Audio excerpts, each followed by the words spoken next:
Hey, Dr. Liz here, doing another mini episode for you guys about the difference between self-hypnosis and hypnosis. This is a question I often get. What is the difference? And most people will tell you nothing. It is all self-hypnosis. Even when I'm guiding you, it's self-hypnosis. So that's the easy answer. There's a little bit longer one because sometimes I will talk to someone who's like, I cannot do it myself. I have tried and I just can't get there when it's just me. I really do have to have someone guide me into hypnosis. So I understand that. Is that technically self-hypnosis? Well, yes, I'm guiding you onto what to do and how to, let's say, relax those muscles or get the wave of relaxation or invite your guides in or whatever it is that we're doing. I'm there helping you do that. That's sort of like saying, do you always work out by yourself if you have a trainer? Like, no, the trainer's there, right? The trainer's there helping you. You wouldn't say, I'm going to the gym to work out alone if you're going to the gym to meet your trainer. Like, no, you're going to the gym or to meet a friend. Like, you're not working out alone. You're helping each other in that process. Are you literally moving your own body? Yes, you are. Are you doing that with some psychological assistance, let's say? Yes, when a trainer's there or a friend is there and they're counting for you or they're like, okay, let's do this one. Let's try this. Like, that's not technically self-working out, is it? Sorry, I find that so amusing. I just never thought of it before that way. It really just came to me right now, you guys, of like, is that self-working out? Not really. So same with self-hypnosis. Are you doing self-hypnosis when you're in a session with me? Not really. I'm there. I'm helping you out. I'm walking you through the process. We're coming up with the suggestions that you want to make changes in your life. And that's a collaborative process. Often people don't know how to phrase that, or they'll phrase it very negatively. Like, I want to stop the food chatter. I talked about the food chatter in the previous mini episode. I want to stop the food chatter that's going on. Food chatter is all that noise. Sometimes people call it food noise that happens often for overeaters in between eating. Like, sometimes they'll eat lunch, and then the food chatter or food noise will start about an hour later about what they're going to eat next. And so with hypnosis, we're decreasing that, or we're making it productive. Like, our body gives us these messages to help us know when to eat and what to eat to keep us alive.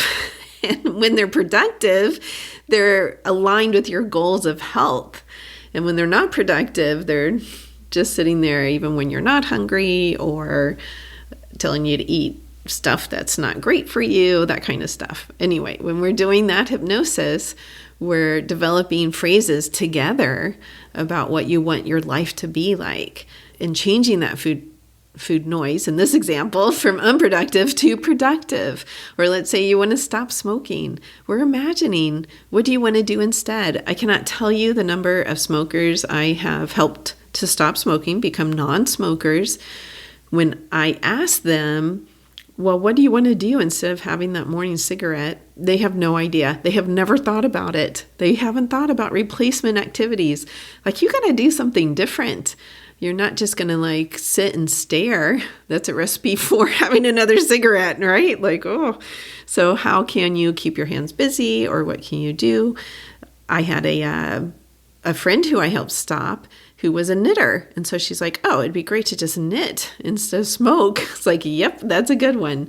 Some people choose to play on their phone. That's totally fine. But if playing on your phone is already associated with smoking, that's not really the solution. We got to find something else. Can you go for a walk? Can you pick up a grown-up coloring book? Can you pick up whittling? I don't know. It's all individual. So we're coming up with what you want to be like, what you want your life like, and then crafting suggestions to put into the hypnosis. So that is collaborative. That's not really self-hypnosis, is it? When you're listening to the file at home, you're following along. I'm there with you in the recording. Well, technically it's self-hypnosis, just like you're going to do your exercises at home that the trainer assigns you to do. It's a little bit different though, unless the trainer's giving you recordings to follow along too. Never heard of that, but hey, it could happen. Oh, actually, I did a knee program that I loved. Fantastic. Jeff Newport and his wife, who are both PTs, developed this joint pain program, actually. I was having like 24/7 knee pain in my left knee. It took it down to 0. It has these videos, which a lot of online programs do. I made my own little charts about what to do, how many reps, all this stuff, and did my exercises at home. It took that knee pain to 0. It's amazing. Highly recommend it. You can Google him up. Still running the program today. And so is that working out by myself? It is. That would be self-working out, right? Self-exercise. I don't know. Is the Peloton self-exercise? Because you have people there that are high-fiving you and all of that. It's in between. I think that one's in between.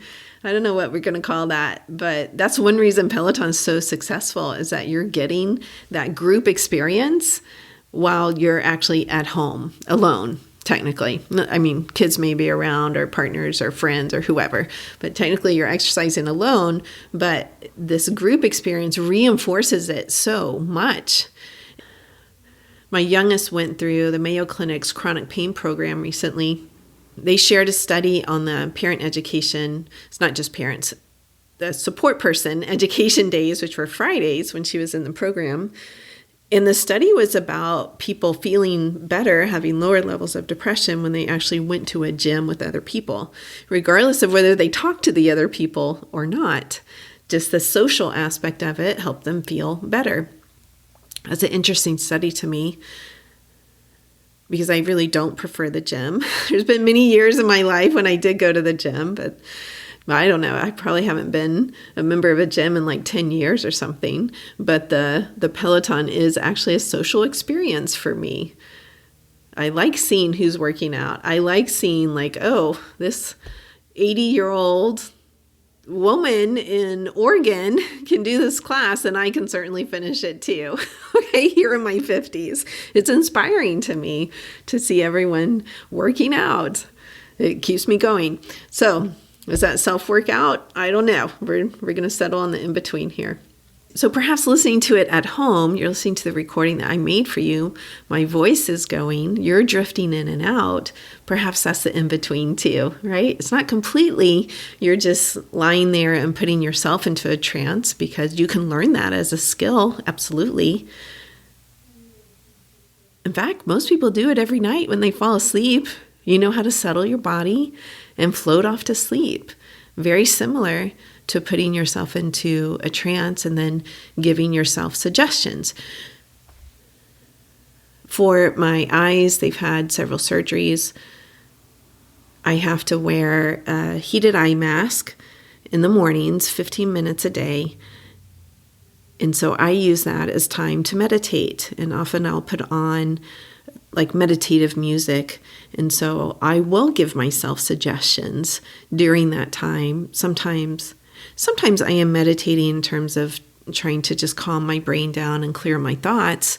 But other times I'm giving myself suggestions for something that I want in my life.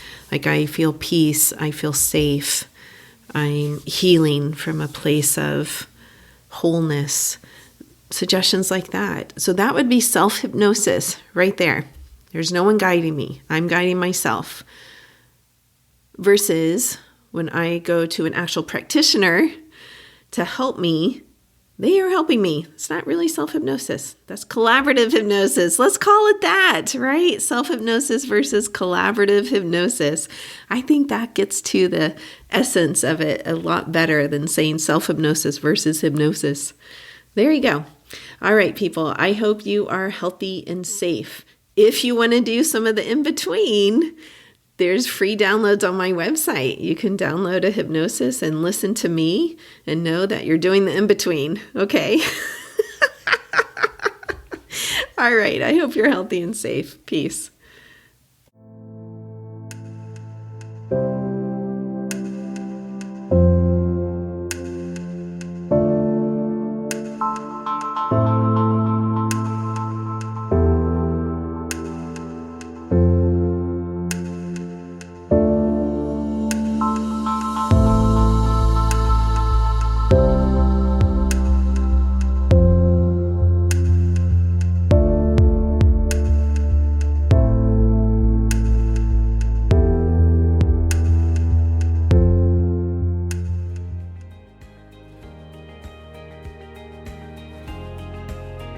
hope you truly enjoyed today's episode. Remember that you can get free hypnosis downloads over at my website, drlizhypnosis.com, DRLIZ hypnosis.com. I work all over the world doing hypnosis. So if you're interested in working with me, please schedule a free consultation over at my website, and we'll see what your goals are and if I can be of service to you in helping you reach them.